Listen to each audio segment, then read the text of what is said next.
ভিডিওটি শুধুমাত্র এডুকেশনাল পারপাসে তৈরি করা হইতেছে। কোনো রকমের ইল্লিগ্যাল সাইট কিংবা ইল্লিগ্যাল কার্যক্রমকে প্রমোট করা হইতেছে না।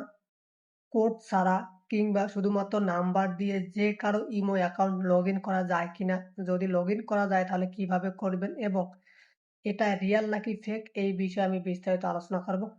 দেখেন, আপনি ইউটিউবে যদি ভিডিও দেখেন তাহলে অনেক ভিডিও পাবেন যেখানে বলা আছে যে আপনি অন্য কারো ইমো অ্যাকাউন্ট আপনি ব্যবহার করতে পারবেন। শুধুমাত্র নাম্বার থাকলে আপনি ইমো অ্যাকাউন্ট ব্যবহার করতে পারবেন। কোনো রকমের ওটিপি কোড লাগবে না। আসলে এই কথার সত্যটা কতটুকু? দেখেন, আমি কিন্তু অনেকবার ট্রাই করছি বা আমার কমিউনিটিতে যারা আছে আমি তাদের সঙ্গে কথা বলছি, বাট তারা সবাই বলছে যে না, অন্য কারো ইমো অ্যাকাউন্ট কিংবা নাম্বার দিয়ে শুধুমাত্র নাম্বার দিয়ে ইমো অ্যাকাউন্ট ব্যবহার করা সম্ভব না। বা নাম্বার থাকলেই যে আপনি অন্য কারো ইমো অ্যাকাউন্টে আপনার নিজের মোবাইলে লগ ইন করতে পারবেন, এটা কখনোই সম্ভব না। কারণ ইমোর তো একটা সার্ভার সিকিউরিটি বা তাদের তো একটা সিকিউরিটি আছে। বাট আপনি এই সিকিউরিটি কিভাবে ব্রেক করবেন?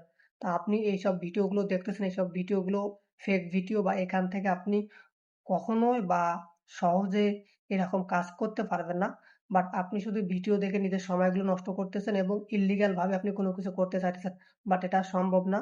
আশা করি বুঝতে পারছেন এবং আপনি যদি কারো ইমো অ্যাকাউন্ট কিংবা নাম্বার ছাড়া ওটিপি কোড ছাড়া ব্যবহার করতে চান, তাও কিন্তু সম্ভব না।